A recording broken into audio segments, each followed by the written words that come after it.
Life में एक ऐसा टाइम आता है, एक ऐसी स्टेज आती है जहां पर बच्चे को ये डिसाइड करना होता है कि क्या करना है लाइफ में आगे। तो वहां पे सर मैंने देखा भी है, थोड़ा एक्सपीरियंस भी है इस चीज का कि सर बहुत सारे माँ बाप के जो पेरेंट्स के साथ जो इमोशंस हैं वो जुड़ जाते हैं उस चीज के साथ। तो मेरा ये मानना है कि सर वहां पे थोड़ी सी फ्रीडम होनी चाहिए, बच्चे के लिए होनी चाहिए कि आप क्या करना चाहते हो, ये ज्यादा इंपॉर्टेंट है सर। देखो, एक चीज तो यहाँ पे बिल्कुल क्लियर है कि ऐसे कुछ पेरेंट्स होते हैं जो अपने ड्रीम्स को अपने बच्चों के ऊपर थोपते हैं। मतलब कि वो बच्चे नहीं करना चाहते हैं लेकिन जबरदस्ती उनसे करवाते हैं। जी सर। ये तो गलत है ही, इसमें तो कोई डिबेट वाली बात ही नहीं है। ये तो कोई भी इंसान बोल देगा कि हाँ ये तो गलत है। बट इसका एक दूसरा एक्सट्रीम भी है जो आजकल बहुत ज्यादा हो रहा है, इनफैक्ट इससे ज्यादा हो रहा है, कि वो पेरेंट्स जो थोड़ा सा वेल ऑफ है, यानी जिनके पास में ठीक ठाक पैसा है, वो क्या बोलते हैं अपने बच्चों को, तुम्हारा जो मन है वो करो। क्या ये ठीक है पेरेंटिंग? मैं दोबारा से एक क्वेश्चन पूछता हूं, अगर कोई बच्चा आकर के अपने पेरेंट्स को ये बोल रहा है कि मेरा ये करने का मन है, मैं ये करना चाहता हूं और मुझे ये करना है, मेरा ये सपना है, तो क्या पेरेंट्स को उसको सपोर्ट करना चाहिए या उसको क्रिटिसाइज करना चाहिए या उसको रोकना चाहिए? क्या करना चाहिए पेरेंट्स को? कितने कहते हैं सपोर्ट करना चाहिए? अगर सपोर्ट नहीं करते हैं तो वो गलत पेरेंटिंग है। That's how we are thinking, right? Sir actually मेरे पॉइंट ऑफ व्यू से, सर अदर का तो पता नहीं सर, मेरे पॉइंट व्यू के सर पेरेंट्स को एक बार बाई चिल्ड्रन को अपॉर्चुनिटी देना चाहिए कि है ना, मतलब आपको जो भी ड्रीम है, आपका जो भी स्ट्रीम है, आप एक बार उसमें मतलब अपने फोकस करो।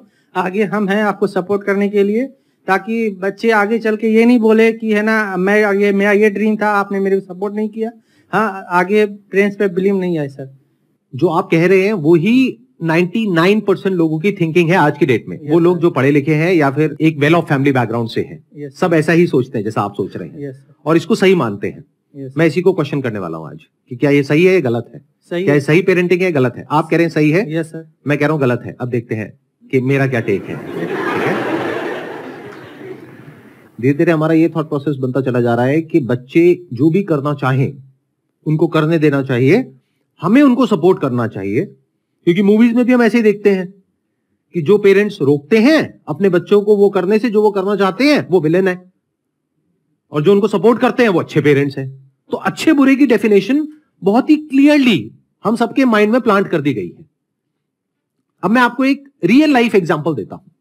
आज से करीबन 7 साल पहले की बात है। मैं अपने एक फ्रेंड के घर गया था। उनकी जो डॉटर है, she was I think around 20 years old at that time. तो वैसे ही डिस्कशन हुआ कि भाई आगे क्या कर रहे हो, क्या सोच रहे हो एंड ऑल दैट स्टफ। तो उसने बोला कि मैं यूपीएससी की तैयारी करने के बारे में सोच रही हूं। तो मैंने कहा बहुत अच्छी बात है, उसके पीछे रीजन क्या है, क्यों करना चाहते हो? तो उसने कहा यह दुनिया की सबसे टफ एग्जामिनेशन है, मैं इसलिए इसको क्रैक करना चाहती हूं। तो फिर मैंने उससे काउंटर क्वेश्चन पूछा, अगर क्रैक नहीं होता है तो क्या होगा? तो उसका रिएक्शन ये था कि ऐसा हो ही नहीं सकता। अगर मैं अपनी तरफ से अपना 100% एफर्ट करूंगी, अपनी तरफ से पूरी मेहनत करूंगी, जो इंडिया का बेस्ट कोचिंग इंस्टीट्यूट है वहां से कोचिंग लूंगी और उसके हिसाब से एक्ट करूंगी, और अपनी तैयारी में अगर कोई कमी नहीं होगी तो क्यों नहीं होगा? मैंने कहा लेकिन फिर भी मान लेते हैं एक बार को कि तुम्हारा नहीं होता किसी भी वजह से, तो क्या? तो एक बार और ट्राई कर लूंगी। मैंने कहा फिर भी नहीं होता तो तीसरा अटेम्प्ट, चौथा अटेम्प्ट, लेकिन मैं करके रहूंगी। तो उधर से उसके फादर ने मुझे रोक दिया, कहते यार बस अब और मत बोलो, डिमोटिवेट मत करो बच्ची को, उसका मन है ना, करने दो ना, क्या हो गया, कोचिंग में 20-30 लाख रुपए लग जाएंगे, अरे कोई बात नहीं, भगवान का दिया बहुत है हमारे पास में, कोई फर्क नहीं पड़ता, करने दो। कल को ये बच्ची ये ना बोल दे आगे जाकर के कि मैं कुछ करना चाहती थी और मेरे पेरेंट्स ने मुझे करने नहीं दिया। मैंने कहा कि मेरे को जहां तक ये सिचुएशन समझ आई है, मेरे हिसाब से इसको नहीं करना चाहिए, बाकी आप लोगों की मर्जी है। तो उन्होंने ध्यान नहीं दिया, क्योंकि पेरेंट्स को कोई फर्क पड़ नहीं रहा था, जिसको हम अच्छी पेरेंटिंग समझते हैं। क्या होता है ना, आज की डेट में जो पेरेंट्स हैं वो सब बहुत बिजी हैं अपनी अपनी लाइफ में। वो कैसे कॉम्पेंसेट करते हैं अपने टाइम को पैसे से, कि बच्चे को टाइम तो दे नहीं सकते हैं, पैसा दे देते हैं, खिलौने दिला देते हैं, जो वो कहते हैं वो सारी ख्वाहिशें पूरी कर देते हैं। इससे क्या हुआ, हम अच्छे पेरेंट्स बन गए। ऐसा हो रहा है, नहीं हो रहा है? सोसाइटी में ऑब्जर्व कर पा रहे हो आप अपने आसपास में? ये एक बहुत तेजी से चीजें चेंज हो रही हैं। मतलब हो क्या रहा है, पेरेंट्स सपोर्ट के नाम पर इन्वॉल्व ही नहीं हो रहे हैं बच्चों की डिसीजन मेकिंग प्रोसेस में। उनकी क्रिटिकल थिंकिंग को डेवलप नहीं किया जा रहा है। अगर उन बच्चों को कोई और आकर के क्वेश्चन करता है तो उसको रोक दिया जाता है। मैं उधर उससे क्वेश्चन कर रहा था और मुझे रोक दिया गया कि छोड़ो ना यार, तुम ज्यादा मत बोलो, अब वो जो कर रही है उसको करने दो। मैं कहा ठीक है, that's okay, that's your call. आज सिचुएशन ये है कि उस लड़की ने 6 अटेम्प्ट्स दे दिए हैं, वो डिप्रेशन में है, उसकी दवाइयां चल रही है, वो ज्यादातर अपने कमरे में ही रहती है, बाहर नहीं निकलती है, किसी से बात नहीं करती है, और गलती से किसी के मुंह से यूपीएससी वर्ड निकल जाता है तो उसको गुस्सा आ जाता है और वो खुद को ब्लेम कर रही है अपने इस फेलियर के लिए। उसके पेरेंट्स को क्या नुकसान हुआ? पैसे का, 20-30 लाख रुपए का, जो उनको फर्क नहीं पड़ता है क्योंकि बहुत पैसा है उनके पास में। तो क्या ये सही पेरेंटिंग है?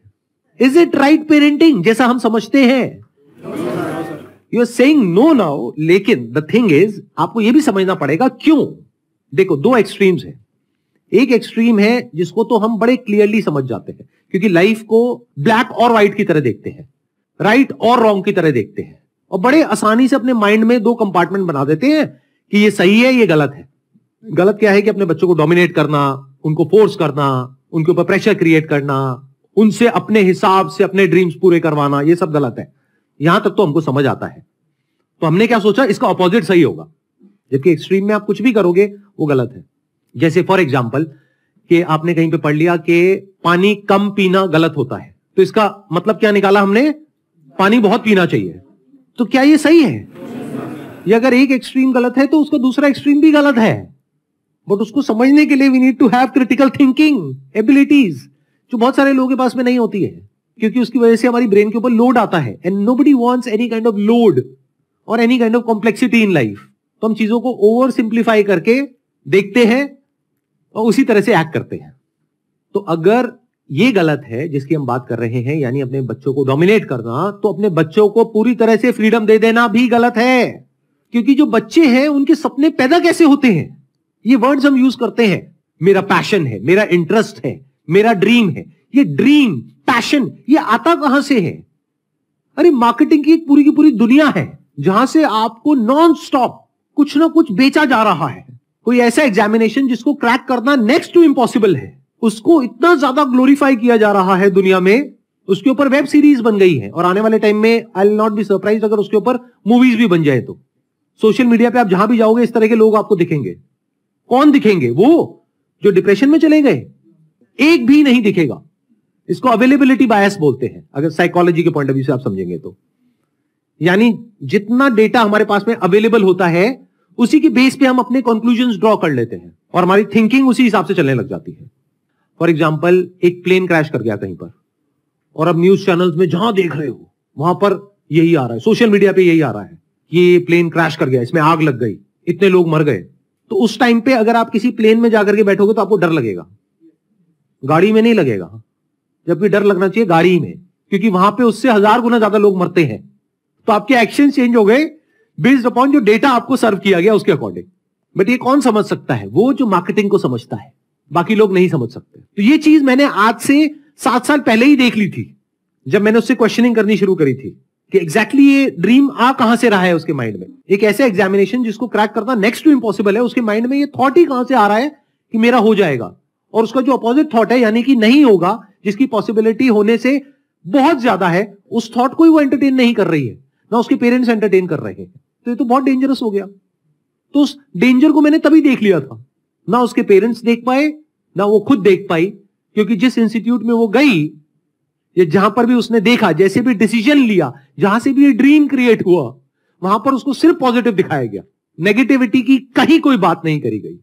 मुझे एक भी यूट्यूब चैनल ऐसा दिखा दो जो इसके बारे में बात कर रहा हो कि इसकी वजह से क्या नेगेटिव इफेक्ट्स आ रहे हैं सोसाइटी पर, यानी जो यूपीएससी की कोचिंग इंडस्ट्री है उसकी वजह से क्या नेगेटिव इफेक्ट्स आ रहे हैं हमारी सोसाइटी पर।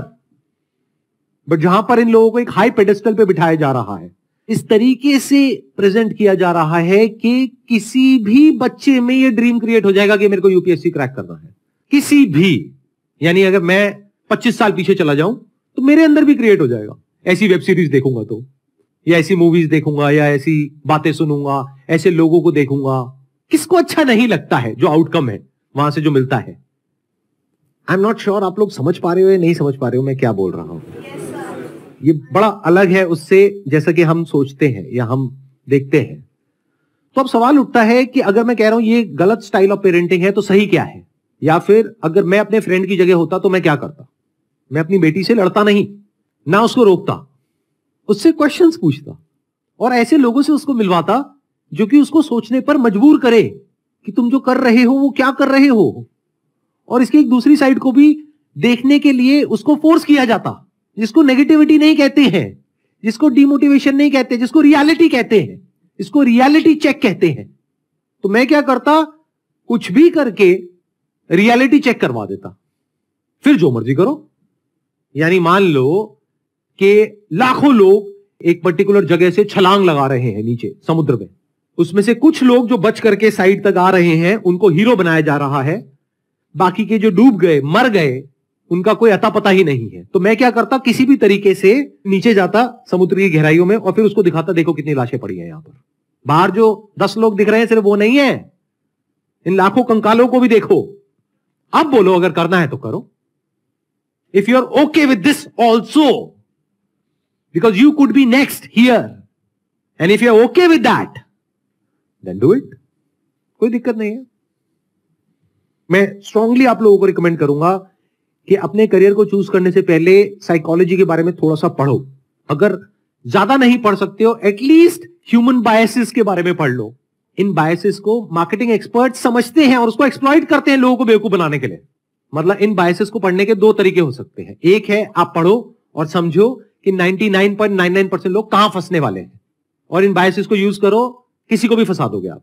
दूसरा तरीका हो सकता है इन बायसेस को पढ़ने का कि आप इसको पढ़ो और पढ़ करके समझो और इस चीज को ऑब्जर्व करो कि दुनिया में लोग कैसे इन टैक्टिक्स को यूज कर रहे हैं आपको फंसाने के लिए। किस तरह से फैक्ट्स को छुपाया जाता है, किस तरह से चीजों को इंटरपोलेट किया जाता है, मतलब जो चीज होती छोटी सी है उसको बहुत बढ़ा चढ़ा करके दिखाया जाता है। किस तरह से कहानी क्रिएट होती है, एक नैरेटिव क्रिएट होता है आप लोगों के माइंड में, और वो इमोशंस कैसे ट्रिगर करते हैं आपकी ब्रेन को, जिसकी वजह से एक रेपिटेटिव पैटर्न बनता है और फिर आप उसमें जाकर के फंस जाते हो। अगर मेरी बात को एक बार को आपको रूल्ड आउट भी करना है कर दो।